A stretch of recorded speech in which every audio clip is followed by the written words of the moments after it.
Hope your lipstick doesn't fog up that scope, princess. That's what Sergeant Blackwood said to Victoria Carter at Fort Mason. They called her a PR stunt, just another pretty face, but what they didn't know was that she carried the legacy of a legendary sniper in her blood. Will she prove them wrong? When real hostiles invaded, she didn't flinch, she moved like the desert wind, calm, quiet, and lethal. 7 enemy soldiers fell to her steady aim and the truth she had kept hidden all along. Stay with us, because this is a story about quiet strength, quiet dignity, and how one woman's silent resolve turned the tide. Welcome to Graceful Valor Stories, where tales of compassion and kindness are told. Let's uncover what really happened.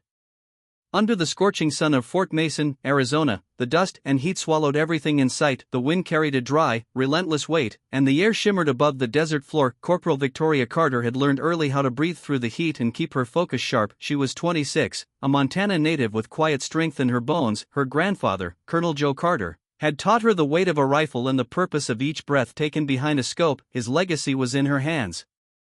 Even if no one here believed it, the barracks buzzed with tension every morning. She rose before dawn, her boots crunching against the hard-packed dirt, her steps steady despite the laughter that always seemed to follow her. They called her the Princess of PR, a soldier in name but a photo on a recruitment poster to them. Sergeant Ryan Blackwood was the loudest voice among them. He stood tall and broad-shouldered, the sun gleaming off his medals as he barked orders and insults with equal ease. His eyes cut through Victoria every time she moved as if her presence was an inconvenience he couldn't forgive. The others, Jackson, Webb, and Thompson, watched and waited. Their doubt didn't come from cruelty, but from the whispered rumors that surrounded her name. A woman in a man's world, a mark on their roster, not a fighter in their eyes. Victoria said nothing, she just kept moving. She stripped and cleaned her rifle each morning like a ritual, her grandfather's voice a low hum in her mind. You don't shoot to prove yourself, he had told her, you shoot to defend those who can't. She didn't need their approval, she needed the steady rhythm of breath and the weight of her weapon, the way the steel met her shoulder and grounded her in silence. The sun was brutal, turning the firing range into a shimmering mirage. Sand stuck to sweat and clung to skin. Victoria always carried an extra canteen, and when Jackson's water ran out on a long march, she passed hers to him without a word. She didn't expect a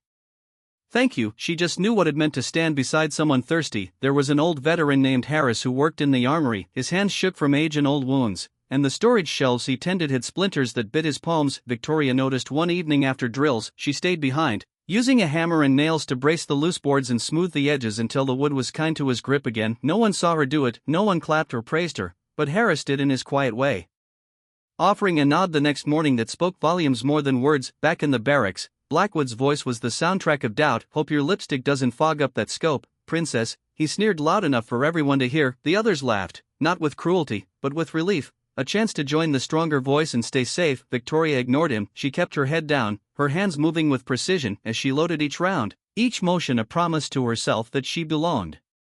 Here, she remembered her grandfather's hands, calloused and certain, showing her how to adjust the sights to the wind's quiet howl. The days blurred together in heat and sweat. She learned to find the silence beneath the noise and the crack of a rifle. In the quiet moment before the trigger pulled, she learned to let Blackwood's words wash over her like the desert wind. She had no space in her mind for bitterness, only for breath and steel and the promise she carried in her blood. Can her quiet strength saved the day. At night, when the others crowded the mess hall and traded stories of past deployments, Victoria sat alone at the edge of the room. She listened more than she spoke, her fingers tracing the worn letters of her grandfather's last letter folded small and kept in the breast pocket of her uniform. Sometimes she would stand outside beneath the stars, the desert cold on her cheeks, and remember the stories he told her when she was a child about how bravery wasn't the loudest voice in the room, about how real courage was the quiet choice to stand when it was easier to kneel. She carried those lessons like armor, she carried them in every step, in every breath she took that no one noticed. When Blackwood watched her, his eyes narrowed with contempt. Victoria didn't meet his gaze, she just kept her focus. She polished the barrel of her rifle until it gleamed softly in the fading light. She adjusted the sights, checked the stock, and found comfort in the familiar weight. Each small act was a prayer in motion, a promise to herself and to the memory of the man who had taught her that some battles were won long before the first shot was fired. The desert night was cold, the sky clear and endless. In the barracks, the laughter faded with the last of the day's light. Victoria lay awake, the letter clutched in her hand. She read the words again, her grandfather's voice alive in the ink. You don't need to shout to be heard, little soldier, he had written, the world will hear you in the things you do, not the things you say. She closed her eyes and let those words settle deep inside her. Tomorrow would be another day of drills and doubt, another day of proving nothing to the men who thought her presence was a stain on their pride. But she didn't need their belief, she had her own, and that was enough. In the dark, Victoria breathed slow and steady, the weight of her promise wrapped around her heart like a shield. The world beyond Fort Mason slept, but she was awake, ready to stand for those who couldn't, ready to be more than the rumors whispered in the sun-baked sand. She would let her actions speak louder than any words, and in that quiet conviction, she found her strength, the strength that no one could take from her, the strength that came not from proving herself to others,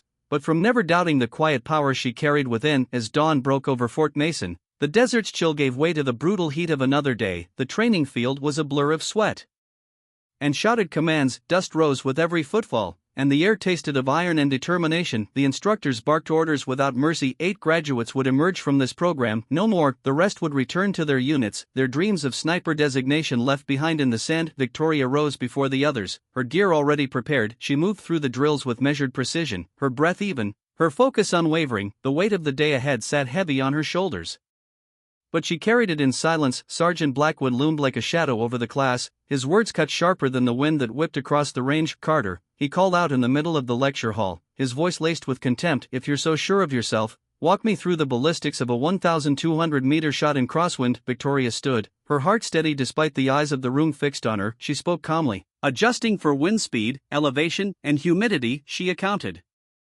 for everything except the weight of Blackwood's stare. Not bad, he sneered, but you forgot the Coriolis effect at this latitude. Laughter rippled around the room, but Victoria only nodded and sat back down. In the field, the test grew harder. Each mile was a battlefield of dust and wool. Victoria moved with quiet purpose, helping Jackson adjust his scope, showing him how to steady his breath in the gusting wind. She didn't do it for recognition, she did it because that's what her grandfather had taught her. Kindness without expectation. Jackson was young, his hands trembling on the trigger. I'm no good at this, he whispered once, his eyes downcast. Victoria placed a hand on his shoulder, her voice low. Breathe, Jackson, in slow, out slow. The shot will find you if you're patient. Webb struggled with the weight of his gear, shoulders bowed under the strain. Late one evening when the others had gone to the mess hall, Victoria stayed behind. She found him in the shadows, frustration in every movement as he tried to adjust a loose scope mount. Without a word, she knelt beside him and tightened the screws with practiced hands. Thank you, he murmured, but she just shook her head. Focus on the shot, she said, let the rest go. Blackwood watched all of this with a smirk that never reached his eyes. He didn't miss a single moment, his barbs growing sharper, his orders more exacting. You think your quiet little good deeds will save you?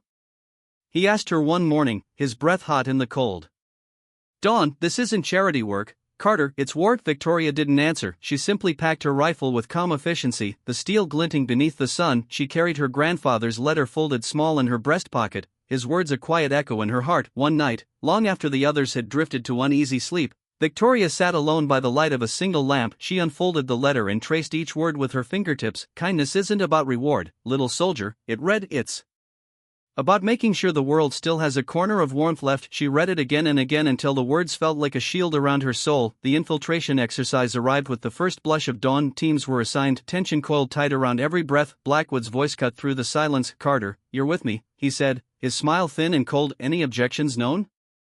Sergeant, Victoria replied. Her voice was steady, but inside her resolve hardened like tempered steel. The objective was clear, reach the target undetected across 3 miles of jagged desert. Victoria studied the map, her eyes tracing the safe route along the dry riverbed. The low ground here, she said quietly, it'll keep us out of sight. Blackwood's laugh was harsh. We're not crawling like snakes today, we go direct over the ridge. She hesitated, weighing his authority against the certainty in her gut. Sergeant, she said, voice even, it's exposed for nearly 1,000 meters. Are you giving orders now? He snapped, his eyes narrowing. Victoria swallowed her protest and fell in behind him. They moved out at sunrise, the desert a maze of light and shadow. The heat shimmered in waves as they climbed the ridge, the air so thin it burned in her lungs. Victoria felt every scrape of rock beneath her palms, every shifting grain of sand under her boots. They were spotted within 90 minutes, and observers sharp eye caught the glint of Blackwood's scope, and the radio crackled with their elimination. Blackwood's jaw tightened as they trudged back to the assembly point. Some people just don't have what it takes, he said loud enough for everyone to hear. Victoria said nothing, she kept her gaze on the horizon, the weight of failure a stone in her chest. But that night, while the others laughed and jeered, she returned to the range alone. She lay prone in the cold sand,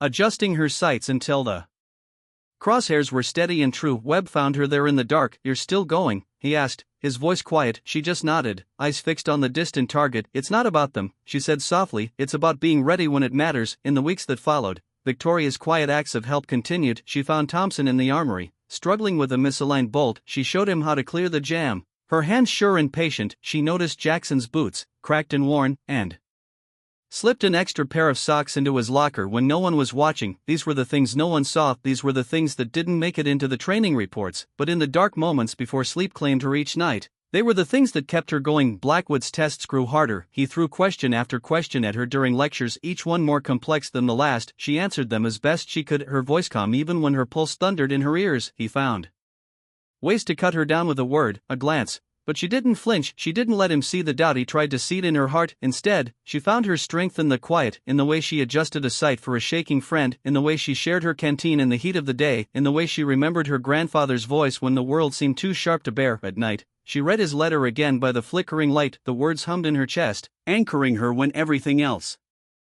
threatened to slip away. In the dust and sweat of Fort Mason, Victoria Carter carried her grandfather's legacy like a quiet promise. She moved with purpose, with patience, with the kind of strength that didn't need to be shouted to be real, and in the hush of the desert night, she found the resolve to keep going, no matter how many times the world tried to tell her she didn't belong. The night before the final test, Fort Mason was still and hushed under the desert sky, stars burned cold above the quiet tents, and the air held a sharp chill that crept under every seam of cloth. Victoria sat on her bunk, her rifle resting across her knees like an old friend. Blackwood approached with heavy steps, his shadow long in the dim light. He didn't bother with a greeting, his voice flat and cold. "Tomorrow," he said, his words deliberate, "there won't be a safety net for you, Carter, there won't be a place to hide." Victoria looked up at him, her expression calm. She didn't argue, she didn't flinch, she just nodded once and returned her focus to the barrel of her rifle, polishing it with a steady hand. Blackwood's eyes narrowed, but he didn't push further. He turned and walked away, leaving only the echo of his warning in the darkness. Sleep didn't come easy that night. Victoria lay awake, her grandfather's letter clutched in her hand, the words a quiet hum in her thoughts. She remembered every line,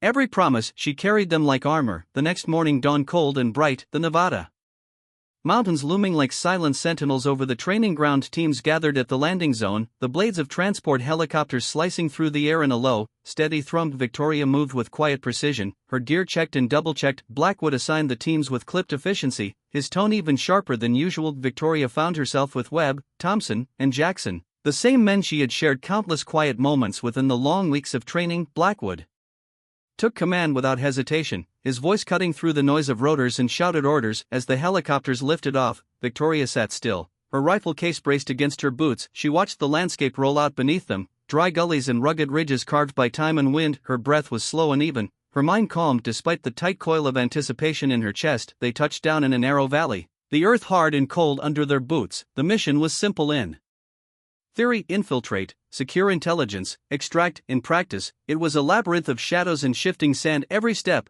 a test of skill and will. Hours into the operation, the radio crackled with a sudden urgent transmission. "Control to all units, code black, repeat code black." The words cut through the air like a blade. "Real hostiles, real bullets, no more simulations." Blackwood's face went pale, his eyes flickering with something Victoria hadn't seen before, real fear. He barked orders, his voice ragged at the edges: "Get to cover, stay low." But his commands were scattered, his focus fractured. The first shot cracked across the ridgeline, a sharp report that echoed through the valley. Webb cried out, clutching his shoulder, blood already staining his sleeve. Chaos erupted as the team scrambled for cover, dust and stone exploding under enemy fire. Victoria didn't hesitate, she dropped to the ground, her breath steady as she scanned the ridge through her scope. She saw the glint of a rifle barrel, the flicker of movement behind a tangle of brush. Her finger tightened on the trigger, and the world narrowed to the steady beat of her pulse. One shot, clean and precise. The hostile crumpled silently, his weapon slipping from lifeless fingers. She shifted her aim before the echo faded, already tracking the next threat. Blackwood shouted again, his voice lost, but Victoria barely heard him. She moved with a quiet calm,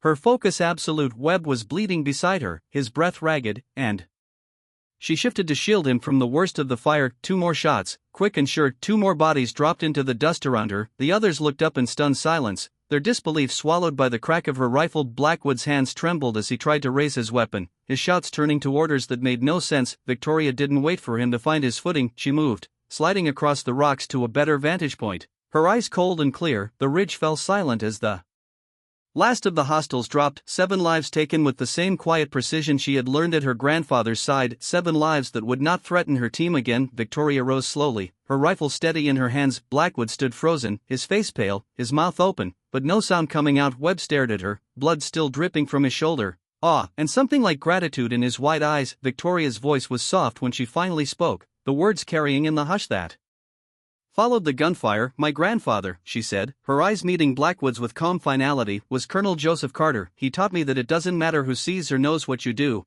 only that you do it for the right reasons. Blackwood swallowed hard, his voice lost in the silence around them. The desert held its breath. Victoria knelt by Webb. Her hands steady as she checked his wound. She tore a strip of cloth from her sleeve and pressed it against the bleeding, her touch firm but gentle. Webb winced, but didn't flinch. He looked at her like he was seeing her for the first time. The others gathered close, their movements careful and quiet. Jackson handed her a bandage, his hands still shaking. Thompson hovered behind them, his rifle loose in his grip. No one spoke. Victoria worked in silence, her breath slow and sure. There was no pride in her eyes, no hint of triumph, only the quiet resolve that had always guided her hands. When the bandage was secure, she looked up at the team. Her gaze steady. We move together, she said softly. No one gets left behind. No one argued. They fell in around her, their steps measured, their weapons ready. Even Blackwood nodded, his usual arrogance stripped away by the weight of what they had just seen. They moved out across the valley, the sun burning low on the horizon. The air was still sharp with the scent of dust and spent powder, but the tension that had clung to them for weeks had shifted. In the quiet glances, in the small nods, there was something new, something unspoken, but real. Victoria led the way, her shoulders squared, her rifle resting light but ready in her hands. She didn't look back at the bodies they left behind. She didn't need to. She carried the weight of what she had done in the calm set of her jaw and the quiet steadiness of her breath. They reached the extraction point just as the sun dipped behind the peaks, the last light painting the desert in streaks of gold and red. Helicopter rotors thrummed in the distance, a promise of safety, of home. But in that final stretch of silence, the team knew they had seen something rare. Not in the way Victoria fired her rifle, but in the way she moved without hesitation, in the way she protected without question, in the way she showed them that heroism doesn't always roar. Sometimes it speaks in the quiet pull of a trigger, in the steady hand that won't let a comrade bleed alone. And in that desert hush,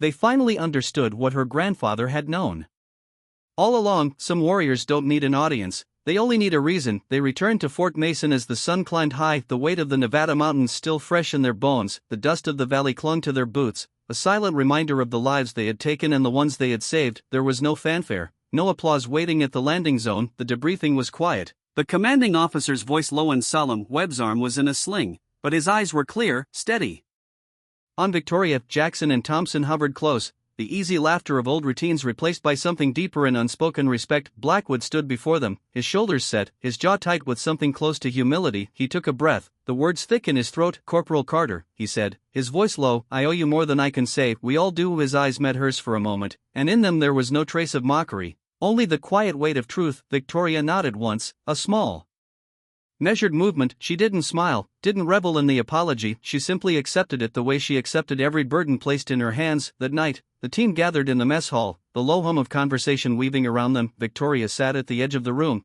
her hands wrapped around a chipped mug of black coffee. She listened more than she spoke, the steady murmur of voices like a balm after so much silence. Above the entrance to the hall hung an old photograph, her grandfather in his dress uniform, eyes like hers, steady and sure. She caught her reflection in the glass for a moment, and in that quiet space, she felt him close. She whispered a promise under her breath, a vow to carry his lessons forward. The next morning, the base gathered in the old assembly hall for a ceremony that wasn't meant to be loud. The air was heavy with the scent of brass polish and the faint tang of gun oil. Rows of soldiers stood at attention, their uniforms pressed and boots shined, the hush of the room a testament to the weight of what had happened in the desert. Victoria stood at the center, her spine straight, the desert dust still clinging to the seams of her uniform. Colonel Adams, the commander of the training program, stepped forward with a small velvet box in his gloved hands. Corporal Victoria Carter, he said, his voice ringing clear in the quiet, for exceptional courage under fire, for leadership that went beyond rank, and for protecting those who could not protect themselves. He pinned the medal above her heart, the silver star glinting in the light. She felt the weight of it, not as an honor, but as a reminder of what she had done and what she had chosen to carry. She didn't speak, didn't let her shoulders rise with pride. Instead, her eyes found the old portrait of her grandfather hanging at the back of the hall. In that faded photograph, she saw not just history, but a quiet promise kept. When the ceremony ended, the crowd dissolved into soft conversations, respectful nods, and the shuffle of boots on polished wood. Victoria stood for a moment longer, her hand resting lightly on the medal. She thought of Webb's quiet gratitude, of Jackson's wide-eyed awe, of the calm that had settled in Blackwood's voice. Colonel Adams found her near the doorway, his eyes kind and direct. We're forming a new unit, he said, a team for the next generation. We want you to lead it. Are you ready? His words were steady, but he left space for her to decide. Victoria met his gaze, her voice calm and certain. "I'm ready," she said, "if it means I can keep protecting them." That was all that needed to be said. As the sun dipped low behind the ridgelines of Fort Mason, Victoria packed her gear in the quiet of her bunk, each buckle fastened, each strap adjusted with deliberate care. She moved slowly, the weight of her rifle across her shoulders. Both familiar and comforting. She stepped outside as the last light of day painted the desert in streaks of golden shadow. The air was cool, the hush of evening settling like a gentle hand. She paused at the edge of the parade ground, her breath a steady rhythm in the growing dark. From the doorway, the narrator, the quiet observer who had watched her from the start, stood and took in the sight. Victoria's silhouette was steady against the dying light, the lines of her face softened by the glow of the horizon. There was no crowd to cheer, no band to play, only the slow, measured steps of a soldier who had nothing left to prove. She walked forward, the desert stretching out ahead of her. In the hush of that golden hour, she carried more than a rifle or a medal. She carried the quiet strength of every act of kindness unspoken, every sacrifice unseen, and in that final breath of sun, she became something more than the girl they had doubted. She became a keeper of stories, a guardian of the quiet promises that hold a team together when everything else falls apart. The narrator watched her go, the weight of her presence settling in the quiet air. No applause followed her into the dusk, only the soft rustle of the wind through the dry grass, and the certainty that in the silent spaces between one breath and the next, respect had found its home. Because in the end, that was all she ever needed. Not medals, not titles, just the quiet understanding that heroism doesn't always roar. Sometimes it walks beside us in silence, sometimes it leaves no mark but the knowledge that we are never truly alone. And as Victoria Carter disappeared into the long shadows of the desert night, the world seemed just a little steadier, a little braver, a little more kind. In our darkest moments, kindness still finds a way, often in the quietest places. Not everyone who helps wants recognition, some just need to know that today someone isn't going hungry, and sometimes that alone is enough to change a life. You may forget the story, but if no one retells it, history stays silent forever. Subscribe to Graceful Valor Stories, where justice is honored, kindness is remembered, and no act of quiet heroism is ever lost.